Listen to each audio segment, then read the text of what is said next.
তেল নিয়ে তেলেস্মাতি চরমে। সরকার বলে তেল আছে, কিন্তু পাম্পে তেলের জন্য হাহাকার। কয়েক ঘন্টা দাঁড়িয়ে পাওয়া যাচ্ছে নামমাত্র তেল। দেশের কোথাও কোথাও তেল নিয়ে সংঘর্ষের কথাও আসছে। এসব বন্ধে এবার অ্যাকশনে সরকার। আসছে ফুয়েল কার্ড সিস্টেম। তেলের অপচয় ও মজুত রোধে ফুয়েল কার্ড চালুর পরিকল্পনা করছে সরকার। তেল নিতে বাধ্যতামূলকভাবে এই কার্ড দেখাতে হবে।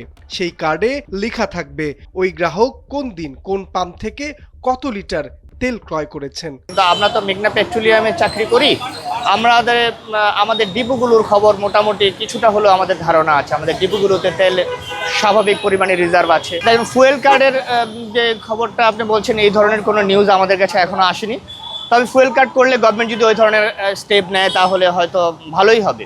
চালকদের কেউ কেউ বলছেন এতে শৃঙ্খলা ফিরবে, আবার কেউ শঙ্কা করছেন নতুন ব্যবস্থায় যেন সাধারণ মানুষের ভোগান্তি না বাড়ে। এখন ফুয়েল কার্ডের বিষয়টা হইতেছে গিয়ে, যদি আমাদের আলাদাভাবে কোনো একটা লাইন করা হয়, যেটার জন্য আমাদের সুযোগ সুবিধা দিতেছে সরকার, যে একটু তাড়াতাড়ি করে আমরা লাইনটা যে তেলটা নিতে পারবো, এরকম সুযোগ সুবিধা যদি হয় তাহলে তো আলহামদুলিল্লাহ ভালো। আসলে ফুয়েল কার্ডের যে বিষয়টা, আমি মনে করি যে যদি ব্যবস্থাপনা, কার্ড দেওয়ার ব্যবস্থাপনাটা যদি ঠিক থাকে, যে না কার্ড জনগণ পর্যন্ত পৌঁছাচ্ছে, যদি কার্ড পাওয়াটাই লেন্দি প্রসেস হয়ে যায় তখন দেখা যাবে যে আমাদের জন্য হ্যাসেল। তাই ছাড়া যদি কার্ড সিস্টেম করে দেয় তাহলে এক সেন্সে ভালো, আমি এতটুকু তেল পাচ্ছি না বা কে বেশি নিচ্ছে কে কম নিচ্ছে একটা হিসাব থাকবে।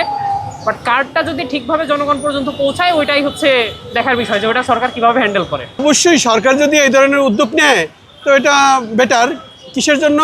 যে আমরা একটা শৃঙ্খলার মধ্যে দিয়ে আমরা একটা তেল পাচ্ছি। প্রতিটি যানবাহনের জন্য থাকবে কিউআর কোড যুক্ত ফুয়েল কার্ড। সেই কার্ড স্ক্যান করেই নির্ধারিত পাম্প থেকে তেল সংগ্রহ করা যাবে। এর মাধ্যমে জ্বালানি ব্যবহারের হিসেব, নিয়ন্ত্রণ ও স্বচ্ছতা নিশ্চিত করার কথা বলছে সরকার। এক বালতি দুধের মধ্যে যথেষ্ট, সেটাই হইতেছে। আমরা তো বাধ্য, আমরা তো অনেক চেষ্টা করতেছি, বলতেছি, কেউ তো আমার কথা শুনতেছি না। আমি তো একবার দুইবার অ্যাপিল করিনি মানুষের, আমি জোরহাত করে অ্যাপিল করছি যে আপনারা প্যানিক করেন, আপনার যা দরকার তাই নেন, আবার আসেন, পরের দিন আসেন, তাহলে তো লাইনটা লাগে না। কিন্তু আপনারা এক ট্যাঙ্কি ভরে নিয়ে যে বাড়িতে, ফ্ল্যাট বাড়িতে, আমি ফ্ল্যাট বাড়ি খবর দেন, সেখানে প্রত্যেকটা গাড়িওয়ালা বড় জাল বানায় রেখে ওই তেল ভরে নিয়ে যে গানের মধ্যে দেয়, আবার এসে তেল ভরে পাম্প আলাদা। বুঝে গেছে যে আমরা তো সরকারি কোনো ব্লেম দিলে পরে মেনে নিব।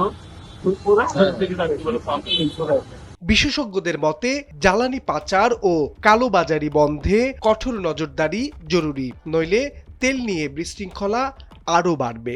বাংলাদেশে শুধু যে খালি তেল বা গ্যাসের তেলের ক্ষেত্রে সেটা বলবো না, আমরা দেখেছি চিনি, চাল যখনই সরবরাহ ঘাটতি হয় তখনই মজুদ হয় এবং অতিরিক্ত মুনাফায় পরবর্তীতে বিক্রি করার জন্য কালোবাজারি অসাধু ব্যবসায়ীরাই কাজ করে যাচ্ছে। এর সাথে বলতে হয়, মনে হয় যেন আমাদের একটা জাতীয় চরিত্র হয়ে গেছে। পাম্পে তেল রেখেও বলছে তেল শেষ হয়ে গেছে, প্লাস আবার অনেকে তেল সরিয়ে নিচ্ছে, অন্য জায়গায় রাখছে। তো অন্য জায়গায় তেল রাখা তো আরো মারাত্মক, দুর্ঘটনার সম্ভাবনা অনেক বেশি বেড়েছে। জরিমানা হলে মানুষ চিন্তা করবে, তো 10-20 হাজার টাকা হয়তো বা গায়ে লাগবে না, তার প্রফিট মার্জিন কত থাকে সেটাও দেখতে হবে। চুরি করে সে কতটুকু পয়সা অতিরিক্ত টাকা কামাবে। তবে জরিমানা যদি নিরুৎসাহিত করতে হয় তাহলে বেশ ভালো জরিমানা করা উচিত। যদি জরিমানার মধ্যে শাস্তিটাকে সীমাবদ্ধ রাখতে হয় তাহলে আমি মনে করি বড় ধরনের জরিমানা করা উচিত। জ্বালানি সংকটের এই সময় প্রযুক্তি নির্ভর ব্যবস্থার দিকে ঝুঁকছে সরকার। ফুয়েল কার্ড চালু হলে বাস্তবে কতটা স্বস্তি মিলবে, এখন সেদিকেই তাকিয়ে সাধারণ মানুষ।